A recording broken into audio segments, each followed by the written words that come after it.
Defender নাকি ছদ্মবেশী striker. নভেম্বরে ইনজুরিতে পড়ার আগ পর্যন্ত নিয়মিতই গোল অ্যাসিস্ট করেছিলেন, আর এখন ইনজুরি কাটিয়ে ফিরেই টানা 2 ম্যাচে গোল। একজন ডিফেন্ডার হয়েও ম্যাগালাসের নিয়মিত গোল করার রেকর্ড সবাইকে ছাড়িয়ে গেছে। গাব্রিয়েলের গোল করার এই প্রবণতা নতুন কিছু না। 2020 সালে আর্সেনালে যোগ দেওয়ার পর থেকে প্রিমিয়ার লিগে তার গোল সংখ্যা 20টি, যা একজন ডিফেন্ডার হিসেবে লিগ ইতিহাসে সর্বোচ্চ। শুধু তাই নয়, 2025-26 মৌসুমেই তিনি করেছেন 3টি প্রিমিয়ার লিগ গোল ও 1টি চ্যাম্পিয়ন্স লিগ গোল। সেট পিসে আকাশে তার উপস্থিতি এখন আর্সেনালের বড় অস্ত্র। একজন ডিফেন্ডার যখন নিজের ডিফেন্সিভ দায়িত্বের পাশাপাশি নিয়মিত গোল করতে পারে, তখন দলের সুবিধা কয়েক গুণ বেড়ে যায়। বিশেষ করে যখন আক্রমণ ভাগ গোল করতে ব্যর্থ হয়, ঠিক তখনই এসব ডিফেন্ডার হয়ে ওঠে দলের প্ল্যান বি।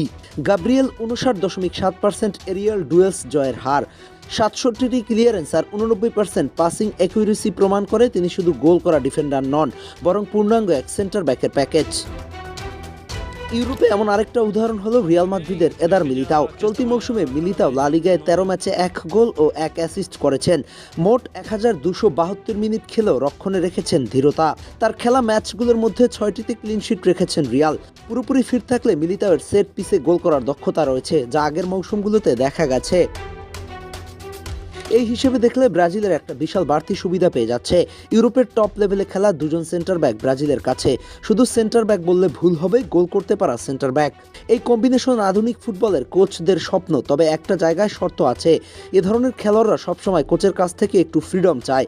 তাদের বেশিরভাগ গোল আসে সেট পিস আর লং রেঞ্জ শট থেকে।